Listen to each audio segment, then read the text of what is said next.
Nice to have you with us here on this busy afternoon. We continue and we chat with Randy Moss. He, of course, NBC. He'll be part of that coverage there over the weekend at the Preakness. He joined us, of course, Derby Day, and he says hello. Randy, nice to talk. How are you today, pal? Okay?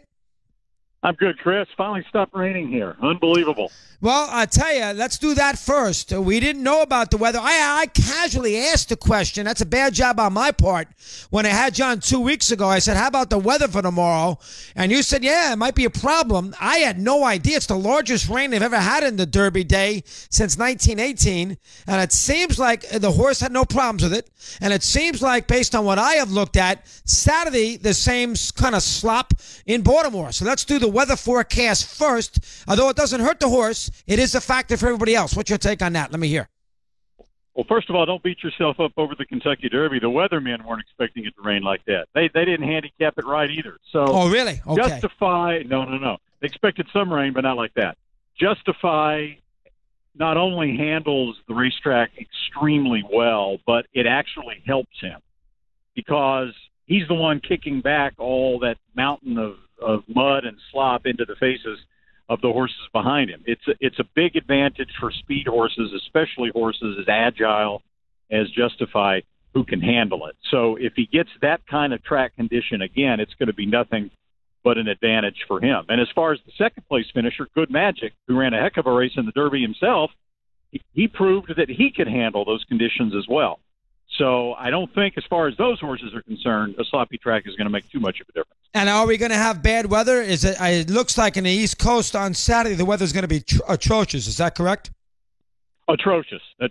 Yeah. I mean, we just looked at, I'm not going to plug anybody, but we looked at weather.com, and starting Friday all through Saturday afternoon, at any point of the day, both days, there's an 80% chance of rain. So I think we're pretty safe that it's going to be a bad weekend weather-wise. Now, he only raced 3 or 4 times, so you may have known this. I did not. You never know how these horses are going to handle bad weather, these 3-year-old animals. Were you shocked? Was there evidence? Maybe in his mom and his parents? Was there any evidence at all that Justify was going to be so good in that kind of on that kind of track for the Derby? Was there any evidence prior to that? He had a race 2 races prior, the second race of his career, on a muddy track in California, which is a little rare. It doesn't rain that much in Southern California, and he handled it exceptionally well, won very easily. So I don't think there was a whole lot of concern about a muddy track for Justify. Here's the key, though. As long as he was up near the lead and in front, he's never had anything kicked in his face. He's a fast horse. He always makes his own luck, as they say. He gets up there. He gets in the clear. His face was totally clean. When they finished the race, it looked like they didn't even have to wipe him off with a rag. And there are horses back there that it took them hours to wash all the mud out of their eyes. Wow. Justify was as clean as a whistle when the race was over. And as long as Mike Smith, his jockey, could get him into that position, he felt extremely confident that the footing was not going to be a problem. See, that's the thing about racetrack surfaces, like we're going to see Saturday and like you have in the Derby. The footing is one thing. It can be a little bit uncertain. Some chicken-hearted horses may not handle it very well. But there's also the factor of all that stuff coming back in the faces of the horses racing behind. That is a bigger deal than the footing. And for him, It's okay because he's got speed. All right. Now, what is the theory? What is your feeling about the advantage the Derby horse has in the Preakness? And then I'll get to Baffert. I mean, it does seem like the Derby horse usually does win the Preakness. Maybe it seems like that more than it actually does happen, but it does appear from afar that, you win that first one, you got a hell of a chance to win that second one for whatever the reason. A, am I accurate? And B, if I am, what's the theory? Why is that the case? Let me hear. Well, Chris, you're exactly accurate. It is uncanny how the form holds up from the Kentucky Derby to the Preakness. The primary reason for that is that, these horses are trained to peak, to absolutely give maximum performance on the first Saturday in May at the Kentucky Derby. And then they sort of go on cruise control because there's only a 2-week gap between the Kentucky Derby and the Preakness. The trainers really don't do very much at all with the horses during that 2-week period. Just very light training because of the short gap. They just want to maintain their form. And the horses do pretty well maintaining their form from the Kentucky Derby to the Preakness. Now, the Belmont can be another factor entirely, because now you're talking about 3 races in 5 weeks. Right. And that can begin to tell on horses a little bit. But as far as from the Derby to the Preakness, it just doesn't seem to be that big of a deal. You know, it's funny, too. I just mentioned this a couple seconds ago. Randy Moss, NBC, they got the race on Saturday. Justify, of course, a huge favorite, 1-2. I mean, think about it when you get right down to it. I mean, the Derby winner there, Randy, has a huge advantage at the Preakness, and then he's got a huge disadvantage at the Belmont. Because everybody's gone in form, and these horses haven't done anything for 6 weeks. And, you know, whether it's a mile and a half or not, they want to nail them, and they want to prevent the Triple Crown. So, big advantage Saturday, disadvantage in 3 weeks. How about that for a sec? Let me hear. Well, yeah, you're right, because you've got horses nowadays, the way trainers like to train horses, okay? Let me take a step back. If you go back 25, 30, 40, 50 years ago, a horse that hadn't run in 5 weeks, that was considered to be a huge negative. Trainers were loath to give horses a 5-week break between races unless they had to. Today, the way horses are trained today, Chris, 5 weeks they consider to be the perfect gap between races. They strive, they schedule the horses' races so that they can get a minimum 5-week gap between races. So that's the gap between the Kentucky Derby and the Belmont. So trainers nowadays, especially Todd Pletcher, if you lose the Kentucky Derby, why come back 2 weeks later in the Preakness? They wait 5 weeks for the Belmont. So the Kentucky Derby winner, if he's lucky enough to win the Preakness and go to the Belmont, he's facing all these horses that have the perfect rest, the 5-week gap, and they're ready and raring to go, while the Derby winner's got to run for the 3rd time in 5 weeks. Yeah, it's almost like pitchers in baseball. I mean, now they're exactly. It's 6 innings and get them out of the game. 30 years ago, you go 9 innings. It's almost a little bit like that, right, Randy? Yep. Now, let me tell you a little something about Justify and why he's such a big favorite, okay? In the Kentucky Derby, he ran the first quarter of a mile in 22.24 seconds. Yeah, now, very I don't want to get too deep. Very fast. Yeah, I don't want to get too deep in the weeds inside baseball, but I can tell you this. In the 144-year history of the Kentucky Derby, no Kentucky Derby winner has ever run that fast, the first quarter of a mile. Really? Ever. Wow. Okay? Wow. Wow. And amplifying that performance even more, the surface he was running over was considerably slower because of the mud than most Kentucky Derby racetracks are run over.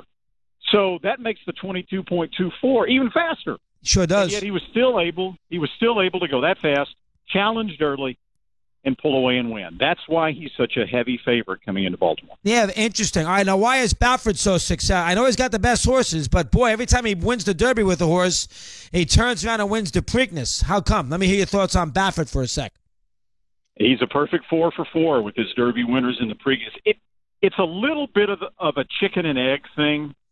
Baffert gets the best horses, but he gets the best horses because he's such a good trainer. So, you know, what's more important? He's obviously got to have the horses, but Bob has he trains a lot on intuition. Okay, he's got almost a sixth sense at looking at horses and just knowing when they've had enough, when to push a little harder, when to train a little harder, what races to point for, how much rest they need. He's very, very good at looking at a horse and sort of deciphering exactly what he needs to do as a trainer to get the best out of the horse. Secondly, he's got great help. It's like an NFL head coach that has all-star assistants that could be head coaches in their own right, helping behind the scenes to make everything work. Bob has an assistant trainer named Jimmy Barnes that is literally one of the best horsemen in America. And he works for Bob and does all the behind-the-scenes work to help Bob train the horses. So there's a lot of reasons why Baffert's so good, but that's just a few of them. All right, now, you got off to the tremendous start at the Derby. Was Justify's times in the next in the following mile, were they good? You know, his time was what, 2:04, not phenomenal. It was a 2:02, whatever it was. It wasn't Secretariat-like, but it was Secretariat-like early. Give me a little rundown about how he ran it following that great first start. Let me hear. 2:04 in a smidgen, you were correct. Historically, that's not a very fast time. Of course, the racetrack, because of the sloppy track, was a whole lot slower than it usually is at the Kentucky Derby. You're not going to have a fast time by a horse like Justify when you have to go that fast early. So the race did slow down considerably the last part of the race. Just because it was so incredibly fast early, you just can't keep going that fast. If you're going to take a shot against Justify, there are two reasons to do it. And I know some people are loath. They hate to play the favorites. They're always looking to take a shot against the favorites. I can understand that. There are two reasons, if you're looking for a bet against Justify, that you can focus on. One is that because of the sloppy racetrack, the horses that came from behind in the Derby had a disadvantage against Justify. And, yeah, the track might be like that again Saturday. It probably will be at the Preakness. But, you know, the Derby, he probably was helped considerably by the way the track was unbelievably sloppy at Churchill Downs. Secondly, he had a bit of a foot problem in the interim. He had a bruised foot coming out of the Kentucky Derby. There's a lot has been made of that within horse racing circles. He's come back to the track. He's trained okay, looks good.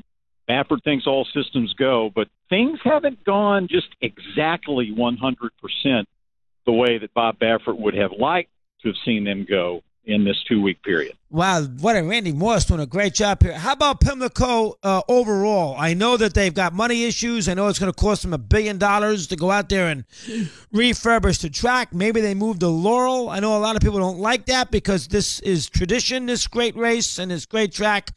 The Preakness here at Pimlico. What is your take about where we are right now with the middle leg of the Triple Crown and where it's going to be down the road? Let me hear Randy Moss's take on that. Well, Chris, the Preakness is obviously iconic, needs to stay in Maryland. It's always going to be a fantastic race at the second leg of the Triple Crown.